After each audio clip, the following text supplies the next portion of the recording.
campo una sensación tan buena como este adelantamiento? Di la verdad. Pues hombre, ¿qué más da lo que sienta yo? A mí... No, pero dímelo por curiosidad. Claro. Yo no lo sé. Hombre, de las cosas que... Yo sí que lo que te digo es que... ¿Vestido es lo mejor que te ha pasado? Vestido. Hombre, haciendo mi trabajo es de las bonitas. Esta es de las bonitas. Está lo del final. Se moja de 2021. poco, Disfruta poco.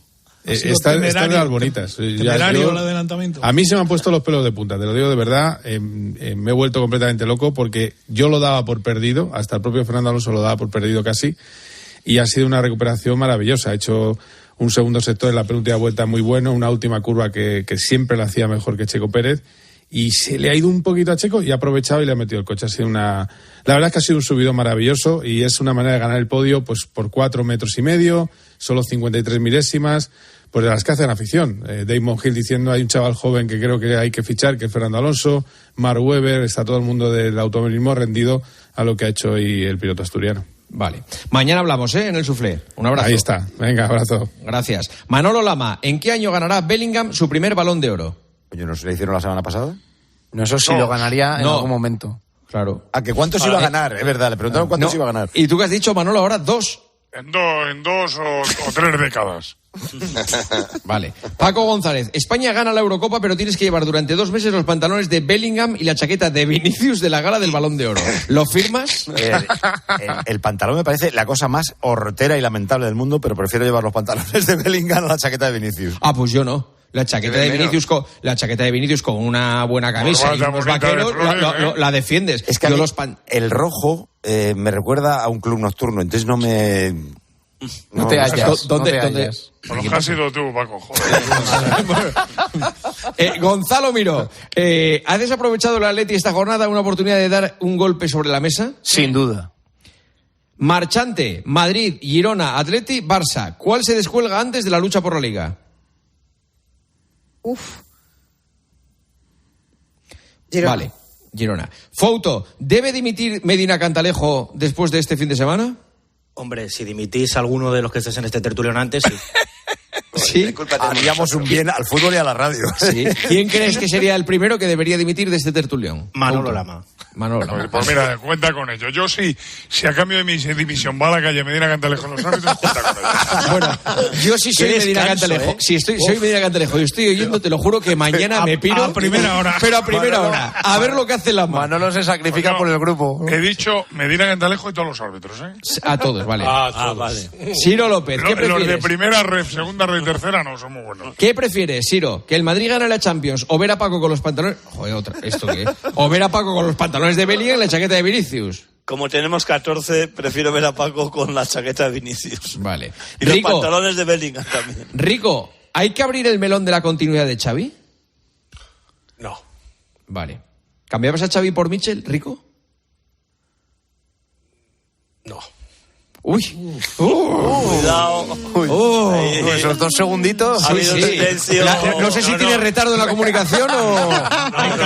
Hay casos, ¿sabes? He tenido que descifrar a qué Michel te referías. Vale. Roberto Palomar, ¿crees que este VAR perjudica la imagen del fútbol español? Sí, me parece un desastre. Santi Cañizares, con lo que llevamos de temporada, ¿qué portero debería ser titular ahora mismo con la selección? Pues Unai Simón, que cuando juega de momento, pues España va bien. Vale. Oye, para que tengamos mal de muchos consuelo de tontos, ayer se pegó una rajada contra el VAR de Inglaterra, Arteta. Ah, sí. Arteta. Es histórica, ¿eh? Sí. Vaya por Dios. Sí. Oye, compañeros, un abrazo, ¿eh? Es un placer escucharos, de verdad. Si no trabajara aquí, os escucharía. Sobre todo es lo mejor. Lo mejor, la gasolinera buena. Lo mejor que puedo decir de vosotros es que si me echan, seguiré escuchándoos, de verdad. Ah, bueno, no, lo menos mal que lo has arreglado, porque podría ser que ahora que trabajas aquí no nos escuches. No, es que ahora no me queda más remedio que escucharos, es que ahora os escucho por obligación. Pero de verdad, si mañana me dijera, oye, mira, Juanma, que hasta aquí hemos llegado, pues yo de verdad que la semana que viene os pondría. Pues si acaso igual más el teléfono mañana. Vale, perfecto. Un abrazo, compañeros, adiós. Hasta luego. Buenas noches. ¿Quieres que el partido te vaya como anillo al dedo? Descubre el My Match en exclusiva en Winamax. Crea tu apuesta escogiendo selecciones de un mismo partido y obtén tu cuota personalizada. Imagina tu escenario ideal gracias a My Match y pon una cuota a tu intuición.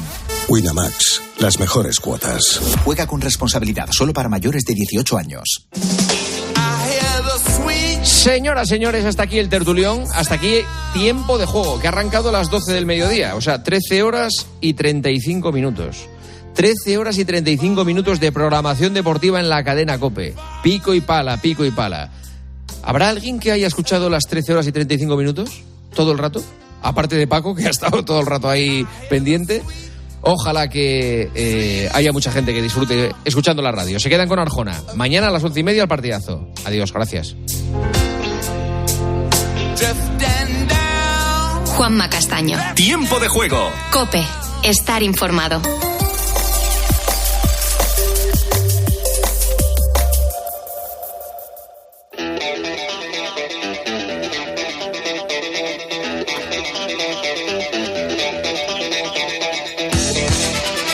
Hola, buenas noches y bienvenidos. Semana que arrancamos y que nos llevará hasta el próximo 12 de noviembre.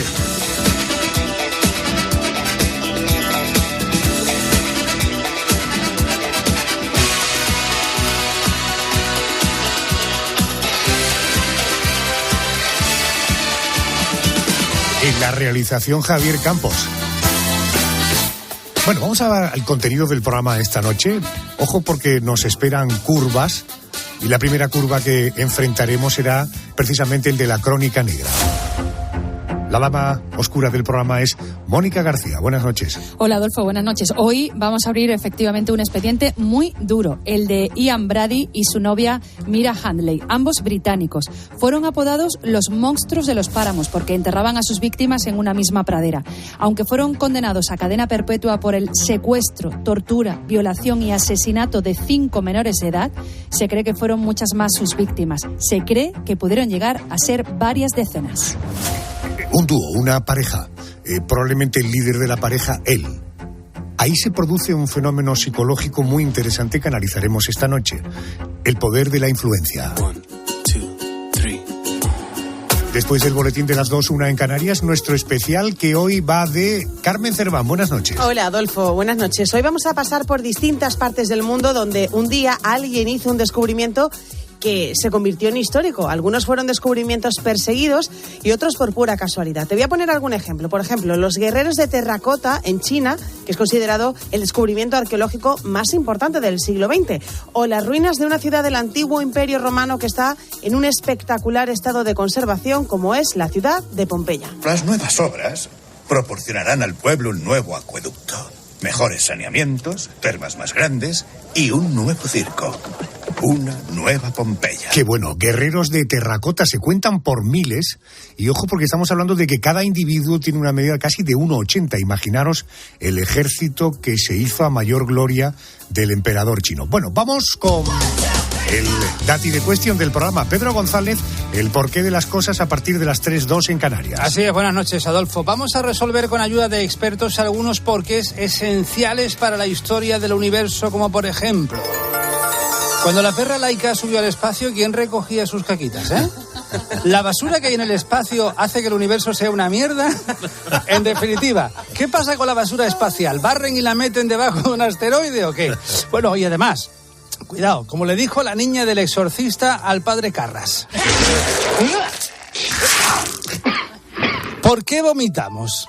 ¿Es un asunto del que podemos hablar sin reparos o nos tienen que meter los dedos? Y en aquellos maravillosos años, hoy nos remontaremos a 1981. Bonito año, el de 1981. Vamos con Yolanda Guirado. Yolanda, buenas noches. ¿Quién nos visita esta noche? Pues nos visita Juan Eslava Galán. Vamos a viajar con él en el tiempo hasta la Revolución Francesa. Y lo vamos a hacer porque acaba de publicar el libro La Revolución Francesa contada para escépticos, que publica Planeta. Eso será en la última hora, pero desde ya, desde este momento, nuestros oyentes pueden contactar con nosotros. Pueden hacerlo en las redes sociales. Pueden buscarnos como La Noche de Adolfo Arjona. También pueden mandarnos un WhatsApp, una nota de voz al 650-564-504. El Memorias del programa es Andrés García. Querido Andrés, vamos a repasar lo que fue noticia hace un año. Exactamente, con el objetivo de poner a prueba la percepción del paso del tiempo en nuestros oyentes. Por ejemplo, una semana como esta se estrenaba la película Asbestas. ¿Tú quieres que me vaya? ¿Qué vamos a hacer? Amigo mío, esa es la pregunta del millón. ¿Qué vamos a hacer? Tú harás lo que tengas que hacer, yo haré lo que tengo que hacer. ¿Qué vas a hacer? ¿Qué vas a hacer? Ojalá te hubieras despertado en otra aldea. Bueno, uno de los grandes éxitos del cine español, 9 premios Goya, entre ellos a la mejor película, mejor dirección y mejor guión. Tenemos más asuntos que vamos a recordar y que pasaban en una semana como esta, pero de 2022. Haciendo memoria y leyendo el guión, básicamente, veo que Sean Penn, en esta semana, pero de hace un año, entregaba el Oscar, un Oscar que tenía de los dos Sean que Penn, tiene, a Zelensky. Se lo entregaba y además le decía, cuando ganes, me lo devuelves, te vas a Malibú y me lo devuelves. Todavía, lógicamente, ese Oscar no ha viajado a Estados Unidos. ¿Cómo es la información y la comunicación en el siglo XXI? Da la impresión de que en Ucrania ya no hay guerra, que todo está ocurriendo en la franja de Gaza, ¿verdad? Allí entre Israel y Palestina. En fin, dicho todo esto, empezamos.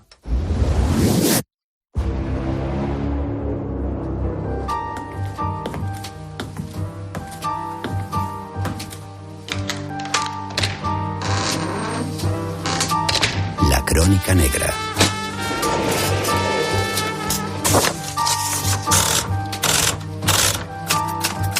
Expediente 44701. Ian Brady.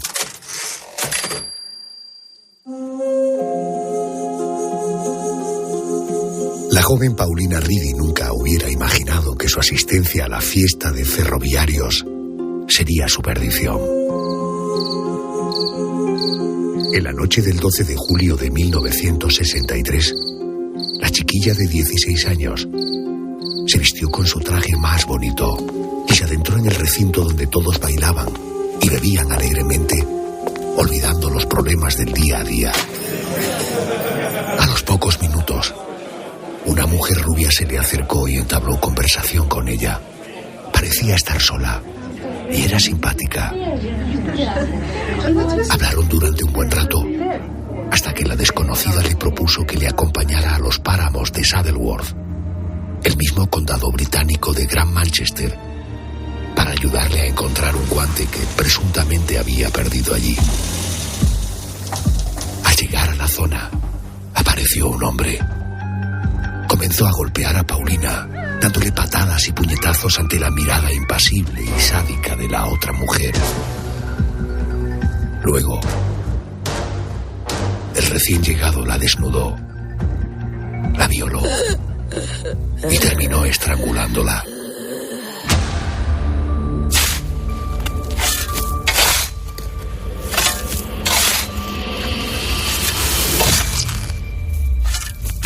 El cadáver de Paulina Reedy fue enterrada en una fosa en el mismo páramo, que pronto se convertiría en un siniestro e improvisado cementerio de niños y adolescentes.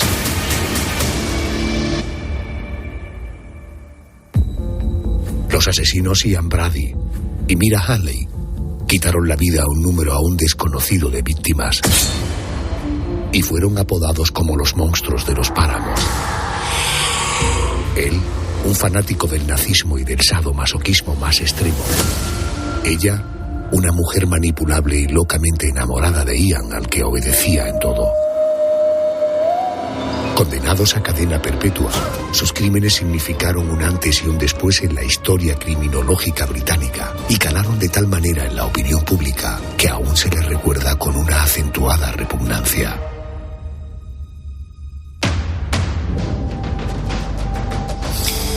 Son dos los protagonistas de este expediente. Ian Brady, que es quien llevaba la iniciativa en los asesinatos que vamos a narrar, y su pareja Mira Hanley. Quiero saludar a Pedro Martín, editor de Cosecha Negra Ediciones. Querido Pedro, muy buenas noches y bienvenido a COPE. Hola, Adolfo, buenas noches, ¿qué tal? Buenas noches, gracias por atender mi llamada. ¿Quiénes eran Ian y Mira? ¿Ante qué jóvenes nos encontramos? Bueno, pues estábamos ante dos jóvenes. En el caso de Mira, quizás pues una chica que era más normal, por decirlo de algún modo, criada en una educación más católica y que, bueno, a sus 19 años no había tenido tanta problemática, ¿no? Quizá el caso del problema que viene por parte de Ian, ¿no? Que bueno, él sí que había tenido una juventud bastante más tormentosa, ¿no? Fue un chico legítimo y demás, que fue acogido en una familia escocesa, en un barrio, criado en un barrio muy duro, y bueno, sí que desde joven ya era bastante conocido por parte de la policía, ¿no?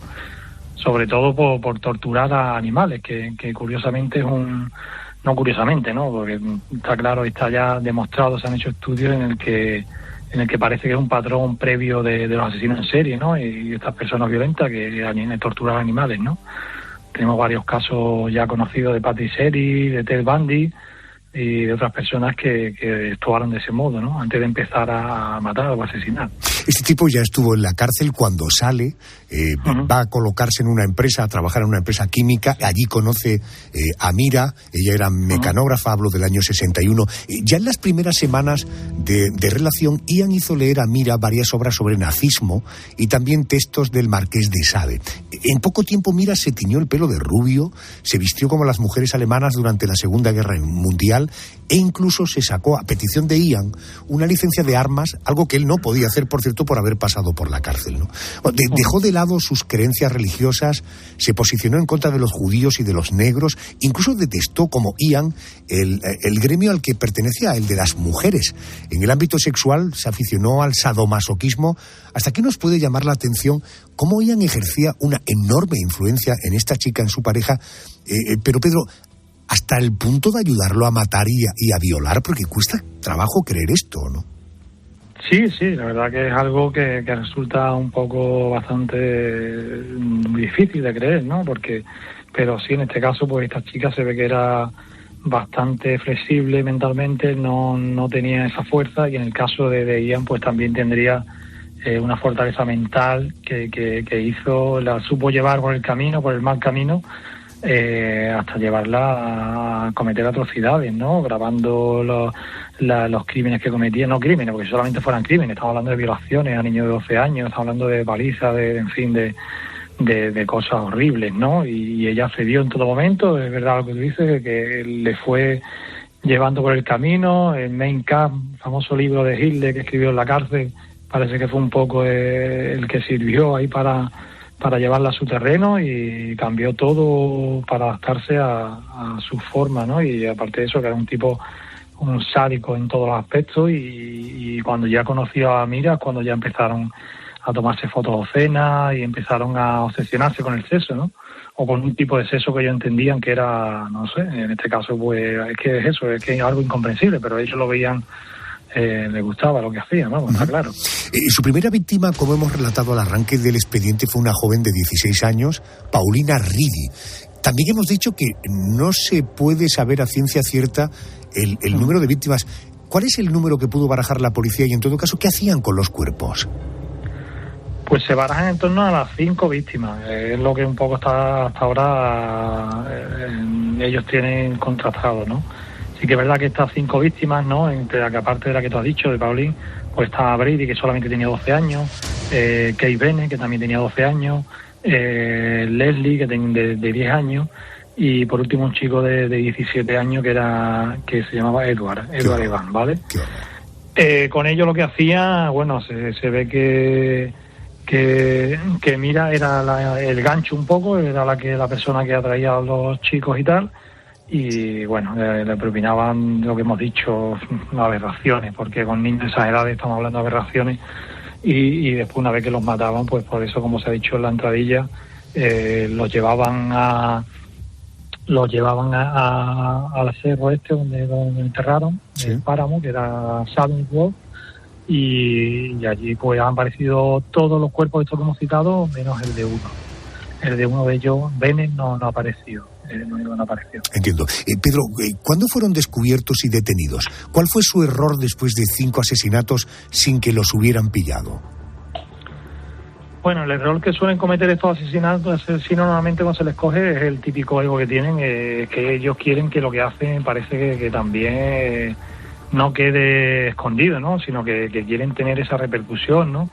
Y en el caso de esta pareja, pues el fallo terrible, digamos, que tuvo fue confiar en el cuñado de Mira, David Smith, que el 6 de octubre de 1965 pues lo invitaron a su casa habían quedado previamente con la última víctima, con lo que hemos hablado, con el chico de 17 años, y allí pues lo mataron en presencia de este hombre, pero le asestaron 14 hachazos, nada más y nada menos, ¿no? Antes de estrangularle. Y ya pues este hombre Smith pues fue y denunció a la policía. Ya una vez que llegaron allí la policía, pues descubrieron fotos del cuerpo de Leslie, desnuda y maniatada, en fin, y todas las grabaciones que después posteriormente se pusieron en el juicio, que bueno, la gente que lo presenciaron dicen que fue algo horrible, ¿no? Correcto, el juicio comenzó en abril del 66. En él se hizo palpable la maldad de estos dos asesinos que disfrutaban con el dolor de las víctimas y con el de los familiares, incluso sonreían cuando veían sufrir a aquellos padres y aquellas madres. Bueno, aquello provocó que la sociedad británica de la época los odiara, que los medios de comunicación los bautizaran a la pareja como los monstruos de los páramos. ¿Qué fue de ellos, Pedro? ¿Qué nos puedes contar? Bueno, como bien has dicho, pues sí, fue un juicio un poco inusual, más que nada porque en ningún momento ellos mostraron arrepentimiento, ¿no? Sobre todo en el caso de Ian, que después sí sabemos que en la cárcel Mira sí que ya culpó a Ian y se quiso un poco quitar del medio, ¿no? Bueno, ellos fueron condenados a cadena perpetua, tuvieron la suerte, entre comillas, de que hacía poco tiempo se había abolido la pena de muerte, unos meses atrás, ¿no? Y Mira pues cumplió condena, solicitó la libertad en 1998, pero le fue denegada. Y ya en 2002 pues murió entre rejas, murió en la cárcel de un ataque al corazón. En el caso de Ian David, pues en 1985 lo ingresaron a un hospital psiquiátrico de máxima seguridad, porque ya por la psicopatía, ¿no?, que tenía y demás, ¿no? Y bueno, finalmente reconoció el asesinato de otros dos niños, Pauline Reed y Kate Bennett. Y 2 años después escribió también una carta, pues en fin, diciendo que había cometido nuevos asesinatos y tal, pero tampoco se pudo contrastar eso. Como bien ha dicho, se cree que hay más, pero no se ha terminado nunca de saber. Ya que se intentó suicidar, también pasó un tiempo en el que hizo huelga de hambre durante varios años, le tuvieron que ordenar el juez que le inyectaran la comida para mantenerlo con vida, y ya pues apareció muerto en su celda el 15 de mayo de 2017. La gente realmente, en fin, con una enorme maldad. Gracias, Pedro, por ayudarme a poner en pie este expediente. Pedro Martín, gracias y buenas noches. Pues de nada, Adolfo. Muchas gracias. Este expediente demuestra que hay personas con la capacidad de manipular a los demás, de dominarlos hasta lograr cambiar la mentalidad y los actos del prójimo.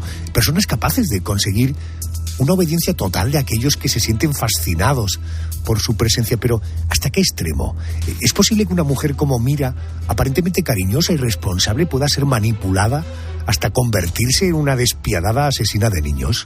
Pues a intentar meternos en la mente humana, recurro a Abel González, es director del Departamento de Criminología de UDIMA, es la Universidad a Distancia de Madrid. Abel, buenas noches y bienvenido a COPE. Hola, ¿qué tal? Buenas noches. Encantado de estar contigo. Gracias, Abel. A todos nos influyen las personas que nos rodean. Les pedimos opinión sobre decisiones que tomamos, de las que vamos a tomar. ¿Es fácil manipular las decisiones y las actuaciones de un ser humano?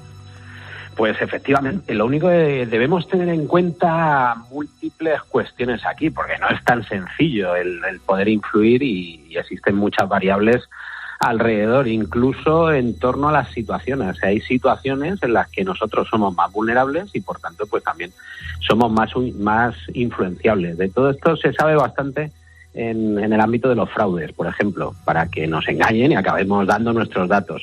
Y sucede de una manera en la que, bueno, pues hay determinadas situaciones en las que precisamente somos más vulnerables. Pero en otros casos es precisamente por la habilidad de estos manipuladores, porque tienen una serie de características que pero perdón, sean hasta ese punto, ¿qué características debe tener un manipulador para que apoyarlo en algo tan brutal como una violación o un asesinato? Claro, porque una cosa es que estemos hablando precisamente, pues por ejemplo, que nos traten de convencer para que demos nuestros datos y al final pues nos quiten el dinero, pero otra diferente es este caso que estamos hablando en el que convencemos a una persona para que asesine a unos niños y además nos siga. Bueno, pues en este caso la perspectiva o yo creo que la clave de todo esto es entrar en la mente de este tipo de manipuladores, en una mente en la que tiene una serie de rasgos psicopáticos. Rasgos psicopáticos en los que seguramente el análisis de esta persona pues nos daría una serie una serie de características que en el ámbito de la criminología y de la psicología se denomina la tríada oscura, que tiene 3 rasgos de personalidad pues bastante específicos y bastante bien marcados. El primero ¿cuáles son? El primero es el narcisismo, en el que se creen pues los mejores y tienen que hacer las mejores cosas. De ahí incluso que tenemos pues alguna confesión de Brady en la que hablaba de que él quería hacer el crimen perfecto, ¿no? Pero no lo podía hacer él, sino que se tenía que apoyar en otra persona. Primero narcisismo, ¿la segunda? El maquiavelismo, que es por el que podemos empezar a entender pues estos crímenes tan atroces. En criminología tenemos una cuestión, y es que no es justificar estos crímenes, sino tratar de entenderlos, conocerlos para poder prevenirlos. Bueno, pues ahí es donde entra el conocimiento del maquiavelismo. Correcto. ¿Y el tercero sería? Y el tercero pues son los rasgos específicos de la psicopatía, en la que entra el narcisismo, que tiene que ver con esa primera parte de la tríada que hemos dicho. Son muy narcisistas, carecen de empatía, que por eso y esto lo tenemos comprobado además a nivel biológico. Hay ciertas partes del cerebro de una persona que está diagnosticado con psicopatía que no funciona, como es la zona prefrontal, que es la zona de las emociones. No son capaces de sentir emociones de una manera real, sino que las tienen que simular. Ellos lo simulan y por tanto no tienen empatía y así son capaces de poder cometer los crímenes tan atroces que tenemos. Fíjate. Y lo último, ¿sí? la manipulación. La manipulación a través de la mentira. Son personas encantadoras. De hecho, tenemos varios casos en los que hay abogadas que se han acabado casando con un psicópata, abogadas que defendían a estas personas se han acabado casando con un psicópata, y tenemos, por ejemplo, el caso de Ted Bundy, que era una persona pues muy, que cualquiera la veía y decía, me la llevo a casa. Sí, un cautivador, claramente. O sea, narcisismo, maquiavelismo, psicopatía, manipulador. Ahora, este curioso fenómeno mental de la manipulación, ¿en tu opinión debería ser tenido en cuenta como atenuante en un juicio de cara a la persona manipulada? Bueno, hay que tener en cuenta también las características de la persona manipulada. Y en este caso no todo el mundo es manipulable, sino que incluso tenemos, y hay descrito en el Manual Diagnóstico de Trastornos y Enfermedades Mentales de la Asociación Americana de Psiquiatría, un trastorno que es la hibristofilia, que es la atracción sexual hacia este tipo de personas, ¿no? Hacia personas que son muy violentas, hacia personas que cometen estos crímenes. Incluso está eso descrito, es decir, que hay unas características para las víctimas. Pero a nivel legal, en cuanto a los, si estamos hablando de atenuantes o incluso eximentes, debemos tener en cuenta que lo que se busca en estos juicios y lo que puede atenuar o eximir de la pena es que la persona que ha cometido un delito no sea consciente que hay las enfermedades mentales o que no tenga la voluntad de cometer ese delito, no conozca la voluntad, que ahí es donde entra pues todo el tema de los menores de 14 años, que por eso se los considera inimputables. Aquí lo veo complicado, que una persona, o que lleguemos a demostrar en un juicio que una persona que está bajo la influencia de estos manipuladores, pues al final no sea responsable porque está totalmente manipulada, es decir, no sea responsable de esa voluntad y de ese querer cometer el delito. Yo lo veo complicado y de hecho no conozco ningún caso, porque al final la toma de decisiones, que es lo que importa, sí está influenciada, pero no está influenciada totalmente. Es decir, que yo al final la última decisión que tomo, en este caso la mujer, para cometer los asesinatos o en cualquier otro aspecto en el que a mí me han sugestionado de tal manera que acabo cometiendo un delito, de esta manera no se puede contemplar. Otra cosa es el caso de las psicosis, en las que sí está demostrado que hay una pérdida de contacto con la realidad. Y en ese caso, pues sí, que además son las eximentes por trastorno mental. Pero en este caso yo lo veo muy complicado y no conozco ningún caso. Señor González, gracias por atenderme. Gracias. Muy bien, un placer. Ian Brady estuvo en prisión hasta 1985, año en el que le fue diagnosticada una esquizofrenia paranoide. Fue trasladado, como nos contaba Abel González, a un hospital psiquiátrico penitenciario. Allí murió en 2017, siendo ya un anciano. Por su parte, Mira Handley, también te lo hemos contado, pasó sus últimos años mostrando un repentino arrepentimiento. En un texto que escribió en su celda, lo hemos recreado, decía esto: creo que ya he pagado mi deuda con la sociedad y han expirado mis crímenes. Solo le pido a la gente que me juzgue por lo que soy ahora y no por lo que era entonces. Sin embargo, la sociedad de la época, recordando la muerte brutal y despiadada de tantos niños y jóvenes, jamás la perdonó. Las familias de las víctimas dictaron una sentencia paralela. Si algún día lograba salir de la cárcel, la buscarían y la matarían. Miriam, Mira